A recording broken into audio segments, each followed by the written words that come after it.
अस्सलाम वालेकुम दोस्तों, क्या हाल चाल है आप लोगों के। आई होप आप लोग सब ठीक ठाक होंगे।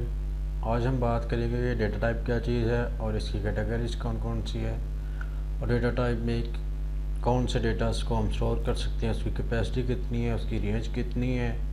चलें तो आज हम आपका लेक्चर शुरू करते हैं। सबसे पहले कि डेटा टाइप क्या चीज़ है। डेटा टाइप जो है वो हम इस्तेमाल करते हैं इसलिए कि हम वेरिएबल को बता सकें कि उसमें किस तरह का डेटा स्टोर होगा, उसकी कैपेसिटी कितनी होगी, क्या वो नंबर होगा, क्या वो करैक्टर होगा, या कुछ और, या कह लें कि डेसिमल पॉइंट्स के साथ होगा।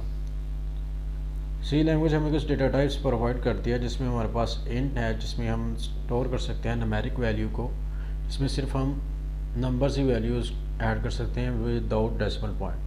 और फ्लोट है जिसमें हम फ्लोटिंग पॉइंट वैल्यू को स्टोर कर सकते हैं। डबल है जिसमें हम फ्लोटिंग पॉइंट वैल्यू को इन लार्ज साइज इस्तेमाल कर सकते हैं। और चार है जिसमें हम डबल करैक्टर डेटा टाइप को हम इस्तेमाल कर सकते हैं। अब कैटेगरीज कौन कौन सी हैं इन डेटा टाइप्स की। सी लैंग्वेज में दो तरह की कैटेगरीज हैं। फर्स्ट जो है वो स्टैंडर्ड डेटा टाइप है। स्टैंडर्ड डेटा टाइप से मुराद क्या है कि वो डेटा टाइप जो कि प्री डिफाइन किया गया हो, सी में ऑलरेडी उसकी कोई पर्पस या मकसद बताया गया हो कि ये किस लिए इस्तेमाल होगा। और यूज़र डिफाइंड डेटा टाइप क्या चीज़ है कि जो एक प्रोग्रामर खुद से डिफाइन करे डेटा टाइप, वो हमारी यूज़र डिफाइंड डेटा टाइप होगी। उसके बाद इंटीजर डेटा टाइप क्या चीज़ है। इंटीजर डेटा टाइप एक डेटा टाइप है जिसमें हम विदाउट डेसिमल पॉइंट्स वैल्यू को स्टोर करते हैं। फॉर एग्ज़ाम्पल 10 हो गया, 23 हो गया, 54 हो गया। अब इसकी भी कुछ टाइप्स हैं इंटीजर की। इसमें हमारे पास इंट है, शॉर्ट है, अनअसाइंड इंट है, लॉन्ग है, अनअसाइंड लॉन्ग है। जो शॉर्ट और इंट है इसकी कैपेसिटी जो 2 है, और रेंज क्या है कि -32,768 और से लेके 32,767 तक है। और जो अनअसाइंड इंट है वो 2 बाइट लेता है, इसकी रेंज 0 से लेके 65,535 तक है। ठीक है। जो लॉन्ग है वो 4 बाइट लेता है और इसकी रेंज जो है वो उससे सबसे ज़्यादा है। और अनअसाइंड लॉन्ग में हमारे पास जो रेंज है वो 0 से स्टार्ट होती है, और लॉन्ग की जो पॉजिटिव और नेगेटिव वैल्यूज़ को अगर हम जमा कर दें तो वो इसकी मैक्सिमम वैल्यू बनती है। अब फ्लोटिंग डेटा टाइप क्या चीज़ है। एक डेटा टाइप जिसमें हम डेसिमल पॉइंट को इस्तेमाल करके यूज़ करें वो हमारे फ्लोटिंग डेटा टाइप्स हैं, जैसे कि 10.5 है, 32.7 है, 87.6 वगैरह।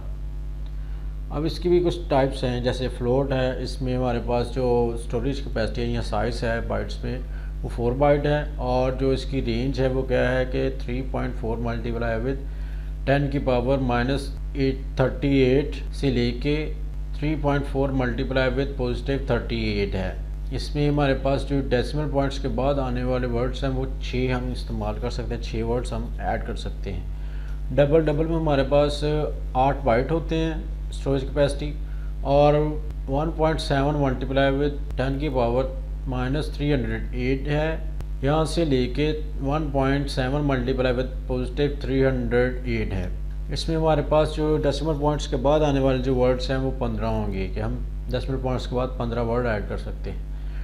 लॉन्ग डबल में हमारे पास जो इसकी स्टोरेज कैपेसिटी बाइट में है वो 10 है, और जो इसकी रेंज है वो शुरू होती है 1.7 मल्टीप्लाई विद 4932 है।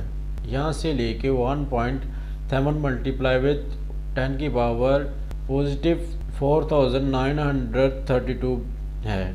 और इसकी जो रेंज है डेसिमल पॉइंट्स के बाद वो 19 कैरेक्टर हम इसमें, यानी कि 19 वर्ड जो है वो ऐड कर सकते हैं। अब कॉन्सेप्ट की बात करते हैं कि अंडरफ्लो और ओवरफ्लो कॉन्सेप्ट क्या चीज़ है। अंडरफ्लो क्या है कि अगर हम किसी चीज़ को उसकी मिनिमम वैल्यू से भी कम वैल्यू दे दें वो अंडरफ्लो होगा, और मैक्सिमम वैल्यू क्या है से भी अगर हम उसको ज़्यादा वैल्यू दे दें वो हमारा ओवरफ्लो हो जाएगा। फॉर एग्जांपल अगर हम एक कह लें कि बैटरी है हमारे पास, ठीक है, यूएसबी बैटरी है, उसमें हमारे पास एक लेवल लिखा होता है कि इस लेवल से अगर कम जाएगा, ठीक है, तो वो जो पानी है वो कह लें कि उस लेवल से अगर कम हो जाएगा तो वो हमारा अंडरफ्लो है। अगर वो मैक्सिमम वैल्यू जो है उससे ज़्यादा हो जाए, यानी कि ओवरफ्लो करना शुरू कर दे, यानी कि बैटरी से बाहर आना शुरू हो जाए, जितना उसमें पानी डाल दे तो हमारा वो ओवरफ्लो हो जाएगा। फॉर एग्ज़ाम्पल हमारे पास इंट है, और एक वेरिएबल लिया और उसको साइन किया 32,767, ठीक है, ये हमें उसको वैल्यू दे दी। उसके बाद हम उसमें एक इंक्रीज़ कर देते हैं। फिर अब हमारा जो रिज़ल्ट होगा वो क्या आएगा कि -32,768, ठीक है, कि वो मैक्सिमम वैल्यूज में से अगर एक ऐड करेंगे तो वो ओवरफ्लो हो जाएगा, वो उसमें से खारिज होना शुरू हो जाएगा। अब प्रोग्राम को समझने की कोशिश करते हैं कि इसका प्रोग्राम कैसे होगा। कि सबसे पहले से हम प्री प्रोसेस डायरेक्टरी लिखेंगे, फिर मेन फंक्शन लिखेंगे। उसके बाद हमारे पास आता है बॉडी। अब हम बॉडी में क्या करते हैं कि शॉर्ट वेरिएबल को हम असाइन कर देते हैं वैल्यू 32,767, ठीक है ना। अब उसके बाद हम उससे वेरिएबल को जो वैल्यू है उसको हम शो कर देते हैं प्रिंटफ के ज़रिए। फिर उसके बाद हम क्या करते हैं कि उस वेरिएबल में एक ऐड कर देते हैं कि variable is equal variable plus 1, यानी कि उस वेरिएबल का जो नेम है उसको फिर इक्वल कर दिया है फिर वेरिएबल के नेम के साथ, और उसमें एक ऐड कर दिया है।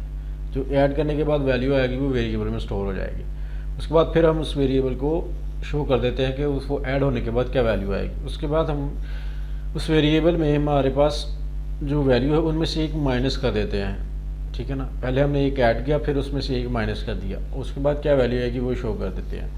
For example, first of all जब हमारे पास पहला प्रिंट एफ चलेगा तो वो हमें 32,767 शो करेगा। फिर जब हमने उसमें एक ऐड कर दिया, यानी कि वो ओवरफ्लो हो गया, उसकी मैक्सिमम वैल्यू से भी ज़्यादा हो गई, तो वो -32,768 शो करेगा। अगर उसकी मिनिमम वैल्यू ये आ गई, अब मिनिमम वैल्यू में से -1 करें, ठीक है, तो वो क्या आएगा 32,767, ठीक है, वो पॉजिटिव में आ जाएगा, ठीक है। इस तरह ऊपर पहले नॉर्मल वैल्यू थी, फिर ओवरफ्लो होगी, उसके बाद हम अंडरफ्लो कर देते हैं, यानी कि उसकी मिनिमम वैल्यू से भी एक माइनस कर देते हैं।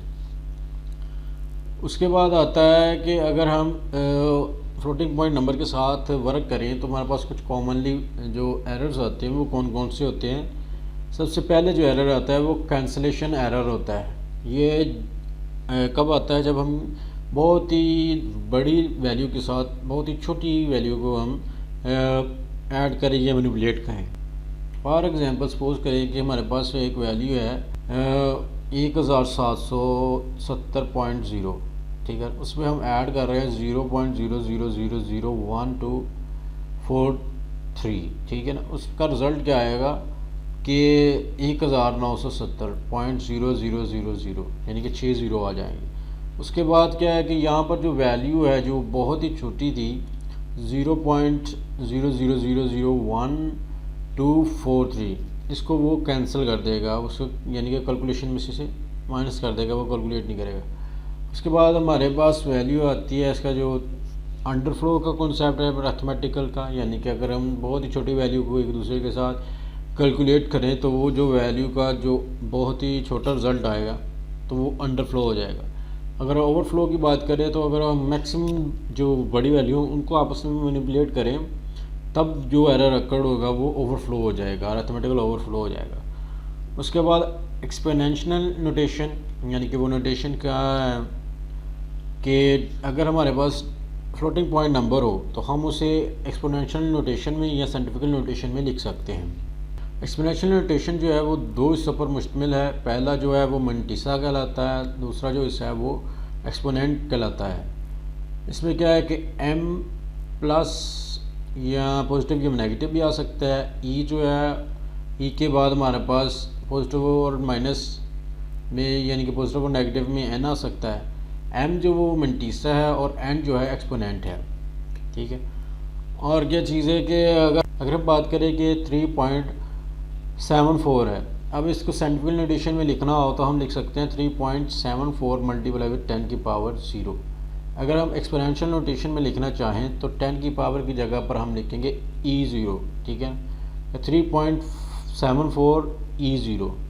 जो 10 की पावर होगी वो E के बाद आएगी, वो एक्सपोनेंट कहलाएगा, वो एक्सपोनेंट की जगह पर आ जाएगा। और जो मंटीसा है वो क्या होगा कि जो 10 से पहले वैल्यू होगी वो हमारा मंटीसे में आ जाएगी, ठीक है।